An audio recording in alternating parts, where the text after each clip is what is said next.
All right, well, I've torn off the cal stickers, say do not open, so those are gone now. And so it is pristine inside. It's kind of hard to photograph this thing because it's big and heavy.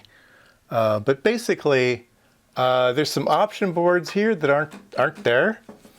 And I figured out what the UMB option was, and that is it adds an amplifier to give more power output. It's, I think, plus 4 dBm, and then gives you a higher power option. It might also add the this stepped attenuator or not. I'm not sure if that's standard or if that's part of that option. Anyway, you get an amplifier and you get a more power. So there's also some boards over here. I'll show you a picture. And there's a bunch of RF type cards, all in cast aluminum over there. One of the reasons the thing's heavy, a lot of cast aluminum. And those are labeled here on the top, right down here. Let me move around the camera so I can read them. Let me turn on a flashlight so I can read them here. This one is the output board, and then there's a spare slot, and then the sampler board, the fractal N divided by N board, gives you a fraction, right? Numerator, denominator, and then the reference board, probably the 10 megahertz board. So anyway, those are the four boards. There's 4 boards, one's empty. All right, and then these are all of the other boards in there. So like I said, these 4 are not loaded on my instrument. And they are the arbitrary wave generator, the bit error rate board, the bit generation board, custom modulation board, and the data generator board. So those are all missing on mine. So not sure exactly what mine does, what it doesn't do. All right, so now that we got that out of the way, this is the YIG. Well, right here, I don't know if you can see it with those labels in the way, but this thing sticking out right here, that is the YIG oscillator, all right? Yttrium, indium, garnet.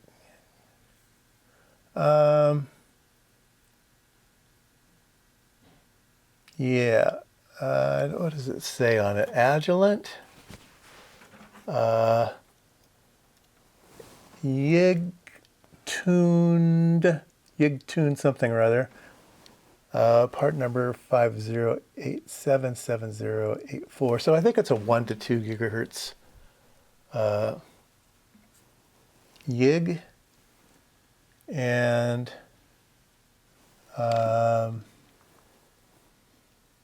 the output of the YIG goes into this cast aluminum thing here, and then there's some feedback phase lock loop stuffy going on here. So the fine tuning will be done here, and then it comes out and goes to the rest of the board. I did reseat all of the ribbon cables, and that didn't affect any of the errors I was getting. So either, well, we know the YIG works because we're getting output, but maybe the tuning is not in range and it won't catch. So a lot of times there's a problem on this board, which looks like a pain in the patootie to fix. Now, yeah, this would have to come out. I mean, it does come out. There's hard, what's it called? Hardline instead of a coax. These two are flexible, but these are hard. And so in order to take it out and take it someplace else, I'd have to build extension cables and stuff for it. But that might be doable. Now this might plug into the motherboard somehow, but I don't think so. I think the only way that this plugs in is with these ribbon cables. So it should be able to be removed and put back in case I need to work on this. It might just I mean, the user manual services, it might just need a calibration, but I don't know what that entails. I believe you have to have special software to calibrate this thing, so that might be a non-starter. Or maybe it just is unrepairable yet. I don't know. Let me show you down here. All right, I'm gonna have to move to my iPhone to show you this. So sorry about the shaky video, but we'll be able to go in and we will go down here and take a look at what's going on. There's a bunch of digital type circuitry down here, and you see those LEDs right down there, those LEDs. Let me turn it on. Those LEDs light up, and I think if they don't light up, something's bad. So that's a good thing. And then there's some other LEDs way over here, and they are counting. They are counting. And that is normal operation. That signifies that it's doing its thing. In the back here, here's the YIG. Oops, I get my fat finger in the picture. This is the YIG oscillator right there. There we go. YIG tuned oscillator. And here's the hard lines I was talking about coming out.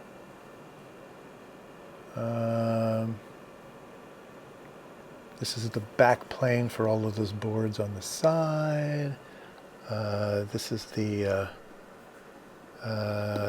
step attenuator right here, and this is the reverse power protection module. So if you accidentally put power back into the instrument, it will shut itself off. In fact, we saw that when we were looking in the data. I think 15 times this has been activated. Somebody screwed up 15 times before me, but it saved itself. It did its job. Yeah. And then over this away, well, we can't see it, but maybe you can take a peek. There's a blue capacitor. Yeah, this is the power supply. It's power supply over on this side, but I think the power supply is fine, although I haven't seen any test points yet to measure everything. That could be not fine. I don't know yet. But anyway, yeah, there you go. Just a quick look inside. Those SMB connectors are for the option boards. The quadrature modulation, I think, is what those are for. It's got 2 fans in it, maybe 3. It's got a fan here to blow this away through the power supply. It's got a fan over here to blow this away through that thing. There might be one on the back as well. I don't think so, though. I think it just has 2 fans. It's not terribly loud. It's not bad for an instrument. All instruments seem to have fans in them, but this one's not too bad. It'll be a little noisier when it's open like this, but yeah, I like it.